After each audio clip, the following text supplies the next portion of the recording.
ओम श्री गणेशाय नमः।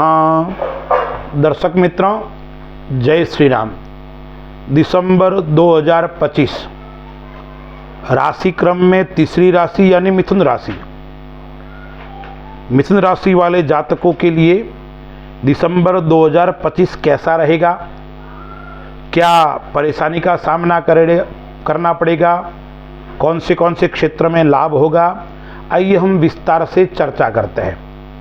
मिथुन राशि का जो स्वामी है वो बुध है और मिथुन राशि वाले जातक होते हैं वो मानवतावादी होते हैं, आत्मविश्वास से परिपूर्ण होते हैं, उत्साह उनका अच्छा रहता है, काम करने की गति उनकी तेज रहती है।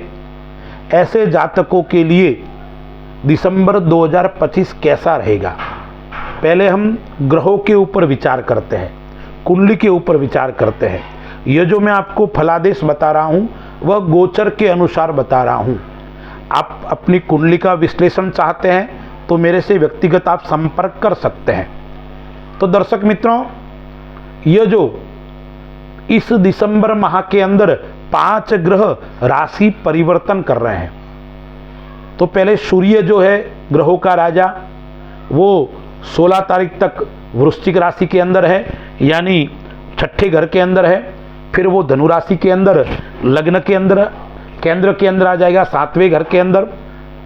मंगल है वो भी वृश्चिक राशि के अंदर सूर्य के साथ में है, वो भी 7 तारीख को धनु राशि के अंदर आ जाएगा। देवगुरु बृहस्पति जो धनस्थान के अंदर बैठा हुआ है, उच्च का होकर वो वक्री चल रहा है, ठीक है, मार्गी हो गया है, और वो गुरु मिथुन राशि के अंदर यानी लग्न के अंदर 5 तारीख को आ जाएगा। बुध है वो 2 राशि में भ्रमण करेगा, वृश्चिक राशि के अंदर 6 तारीख को आ जाएगा, फिर धनु राशि को माह के अंत में 29 तारीख को आ जाएगा। और दैत्य गुरु शुक्र है वो भी सूर्य के साथ में वृश्चिक राशि के अंदर है, छठे घर के अंदर है, वो भी 7वें घर के अंदर 20 तारीख को धनु राशि में आ जाएगा। 5 ग्रह परिवर्तन कर रहे हैं। केतु है वो पहले से सिंह राशि के अंदर गोचर कर ही रहा है। न्याय का गुरु शनि वो मीन राशि के अंदर गोचर कर रहा है 10वें घर के अंदर। और भाग्य स्थान 9वें स्थान के अंदर राहु कुंभ राशि के अंदर पहले से भ्रमण कर रहा है। 3 ग्रहों ने राशि परिवर्तन नहीं किया। इस माह के अंदर 3 योग भी बन रहे हैं। बुधादित्य योग बन रहा है, मंगल आदित्य योग बन रहा है और शुक्र आदित्य योग भी इस माह के अंदर बन रहा है। इस प्रकार के 3 ग्रह अच्छे योग बन रहे हैं। वो जीवन के अंदर क्या बदलाव दिखाई पड़ेगा, आइए हम विस्तार से चर्चा करते हैं। पहले मैं आपको कुछ तारीखें बता रहा हूँ, वो तारीख आप नोट कर लीजिए। उन तारीखों में आपको अपने स्वास्थ्य का ध्यान रखना पड़ेगा, अपने खान पीन का ध्यान रखना पड़ेगा और काम करते वक्त सावधानी रखनी पड़ेगी, अन्यथा आपको नुकसान उठाना पड़ सकता है। चाहे तो आप ये तारीखें नोट करके रखें, 4, 5, 12, 13, 14, 22, 23 एवं 24 दिसंबर यह तारीखें मिथुन राशि वालों के लिए एवं मिथुन लग्न वालों के लिए थोड़ी हानिकारक रहेगी, कष्टप्रद रहेगी। इसलिए आपको इन तारीखों में विशेष कोई भी काम करते हुए थोड़ी सावधानी आपको रखनी पड़ेगी। अब हम व्यापार की दृष्टि से देखते हैं। व्यापार की दृष्टि से देखते हैं तो यह समय आपको नई ऊर्जा प्रदान करेगा। यह समय नई योजनाएं आपके सामने लाएगा। उस योजनाओं को क्रियान्वित किस प्रकार से करना है वो आपको एक समूह के रूप में चर्चा करके करनी पड़ेगी। अकेला निर्णय नहीं लेना है। आप अकेले निर्णय लोगे तो आपको जरूर नुकसान उठाना पड़ेगा। यानी संगठन के साथ में आपके जो विश्वास पात्र लोग हैं, ऐसे लोगों को आप बात रख के कोई काम करोगे तो आपके नए कार्य के अंदर आपको सफलता की प्राप्ति इस माह के अंदर होने वाली है। यानी व्यापार के अंदर उन्नति का समय है, व्यापार के अंदर आपको प्रगति का समय है। यदि आप कोई धातु का काम करते हो, लोहों का काम करते हो, आप चांदी और सोने का काम करते हो या अन्य अन्य धातु का काम करते हो, तांबा पित्तल आदि का, ऐसे लोगों के लिए इस माह के अंदर निरंतर प्रगति यानी बढ़ोतरी होने वाली है। समय का साथ आपको मिलेगा, दौड़ना आपको है, प्रगति आपको करनी है, समय आपके लिए अनुकूल और श्रेष्ठ है। लेकिन एक बात आपको और ध्यान रखना है, यदि आप निवेश करना चाहते हो, चाहे भूमि में निवेश करना चाहते हो, चाहे शेयर मार्केट के अंदर काम करना चाहते हो या सोना चांदी के अंदर आपको निवेश करना है, तो आपकी योग्यता के अनुसार आपको निवेश करना है। ज़्यादा रिस्क आपको नहीं लेनी है, अन्यथा नुकसान हो सकता है। यानी योग्यता के अनुसार ही आपको काम करना है। अपनी योग्यता से, अपने कैपेसिटी से आप ज़्यादा छलांग लगाओगे तो ज़रूर आपको नुकसान उठाना पड़ेगा। इस माह के अंदर यदि आप सरकारी सेवा के अंदर काम करते हो, प्राइवेट क्षेत्र के अंदर आप कोई नौकरी आदि करते हो, तो काम का बोझ आपको जरूर दिखाई पड़ेगा। काम का लोड इतना होगा कि आपको रात्रि की नींद भी हराम हो सकती है। यानी काम के बोझ के कारण आप जरूर परेशान रहेंगे और उसके कारण आपका स्वभाव भी उग्र हो सकता है, क्रोध ज़्यादा आएगा इस माह के अंदर। दर्शक मित्रों, और आपको क्या ध्यान रखना है, अब हम स्वास्थ्य की दृष्टि से ध्यान रखते हैं। व्यापार की दृष्टि से समय अच्छा है, केवल आपको योजना के अनुसार काम करना है। अब हम आपको स्वास्थ्य की दृष्टि से कुछ बातें आपको हम ध्यान दिलाते हैं, क्योंकि स्वास्थ्य की दृष्टि से बड़ी समस्या नहीं है आपके सामने, लेकिन दिनचर्या आपकी अच्छी होनी चाहिए, अन्यथा पाचन शक्ति आपकी कमजोर रहेगी। पेट संबंधी समस्याएं आपको रह सकती है, आपके पेट के अंदर कोई न कोई बीमारी उत्पन्न हो सकती है।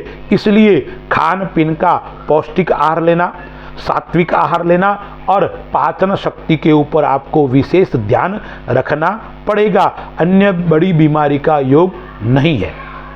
मिथुन राशि एवं मिथुन लग्न वाले जातकों के लिए इस माह के अंदर खुशखबरी यानी अच्छा मांगलिक समाचार आपको आने वाले हैं। आपका विवाह नहीं हो रहा है तो विवाह का योग बन रहा है, आपके संतान नहीं हो रही है तो संतान का योग बन रहा है, या घर के अंदर नए सदस्य का आगमन होने का योग इस माह के अंदर आपके पास में आ रहा है। यानी विवाह आदि का योग आपके लिए उत्तम और अच्छा बन रहा है।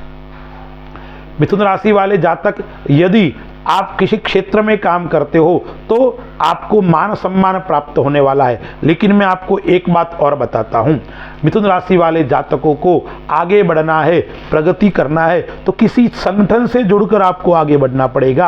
अच्छा संगठन होगा, सेवाभावी संगठन होगा तो आपको निरंतर वो गति प्रदान करेगा, आपके जीवन के अंदर वो उन्नति को प्राप्त कराने वाला रहेगा। इसलिए मैं आपको कहूँगा, अकेले में काम नहीं करना है, संगठन से जुड़कर आपको मेहनत करनी है तो आपको मान भी मिलेगा, आपको सम्मान की प्राप्ति भी होगी। धन दृष्टि से देखते हैं तो जो आय स्थान का मालिक है वो जरूर छठे घर के अंदर बैठा हुआ है, लेकिन 7 तारीख तक बैठा हुआ है, उसके बाद में वो 7वें घर के अंदर धनु राशि में आ जाएगा। और गुरु है वो उच्च का है 5 दिन तक, उसके बाद में वो लग्न में आ जाएगा और गुरु की दृष्टि 7वें घर के ऊपर पड़ रही है। तो आर्थिक दृष्टि से आपको यह समय लाभ देने वाला रहेगा। यदि आप अपने जीवन साथी के नाम से कोई काम करते हो तो और प्रगति देने वाला रहेगा। इसलिए इस माह के अंदर यदि आप नया काम करते हो तो जीवन साथी के नाम से करना चाहिए, और जीवन साथी को आगे बढ़ाकर आप काम करोगे तो आपको काम के अंदर निरंतर सफलता की प्राप्ति होने वाली है। जीवन साथी से अच्छा लगाव रहेगा, अच्छा प्रेम रहेगा, घर के अंदर वातावरण है वो सुखमय रहेगा, सुखद रहेगा। कलह यदि हो रही थी तो वो धीरे धीरे इस माह के अंदर आपकी समाप्त हो जाएगी। यानी जीवन साथी से आपका लगाव, अपनत्व, प्रेम आदि रहेगा। यदि आपकी कोई पुरानी बीमारी पेट या गुप्त रोग आदि संबंधी थी तो वो भी समस्याएं समाप्त हो जाएगी और आपका जीवन यानी ग्रस्त जीवन के अंदर सुख और समृद्धि देने वाला यह दिसंबर माह आपको रहेगा। विद्यार्थियों की दृष्टि से देखते हैं तो पंचमेश जो आपका है वो पंचमेश और जो आपका शुक्र पंचमेश जो आपका है वो छठे स्थान के अंदर बैठा हुआ है, वो धनु राशि के अंदर कब आ जाएगा? वो धनु राशि के अंदर 20 तारीख को आ जाएगा। तो 2-3 लाभ करवाएगा आपको। विद्यार्थियों के लिए समय उत्तम रहने वाला है, अच्छा फल देने वाला है, लेकिन कब से? 20 तारीख के बाद में वो और उत्तम और श्रेष्ठ फल देने वाला रहेगा। 20 तारीख के बाद में यह समय आपके लिए थोड़ा मध्यम रहेगा। 20 तारीख के बाद में श्रेष्ठ रहेगा, 20 तारीख से पहले थोड़ा मध्यम रहेगा। यदि आप किसी से प्रेम कर रहे हो, लव मैरिज का योग भी 20 तारीख के बाद में यह आपके बना रहा है, यानी प्रेम जिसके साथ में कर रहा हो उसका आपका प्रेम और प्रगाढ़ रहेगा। लव के साथ, यानी आप किसी से लव कर रहे हो, प्रेम कर रहे हो, अपनत्व कर रहे हो, तो वो आगे आपके लिए अच्छा और श्रेष्ठ रहने वाला रहेगा। लेकिन एक बात का आपको विशेष ध्यान रखना पड़ेगा, परिवार वालों से आपको थोड़ी दूरी बना के रखना पड़ेगा। अन्यथा परिवार मतलब स्वयं की पत्नी नहीं, अन्य काका, मामा, ससुराल, उन लोगों से आप थोड़ी दूरी बना के रखोगे तो आपके लिए अच्छा रहेगा, मानसिक चिंता नहीं रहेगी। अन्यथा दूसरों की समस्या आपके घर के अंदर कलह उत्पन्न कर सकती है, इस बात का आपको विशेष ख्याल रखना पड़ेगा। राजनीतिक क्षेत्र के अंदर काम करते हो तो आपकी उन्नति होगी, आपका मान और सम्मान बढ़ाने वाला यह समय रहेगा। अब मिथुन राशि वालों के लिए उपाय क्या क्या करने हैं, अब देखिए मैं 2-3 उपाय आपको बताता हूं। वो छोटे छोटे उपाय आप करोगे तो आपके लिए श्रेष्ठ और उत्तम रहेगा। पहला उपाय है, आपको अपने कुल देवी का पूजन करना है।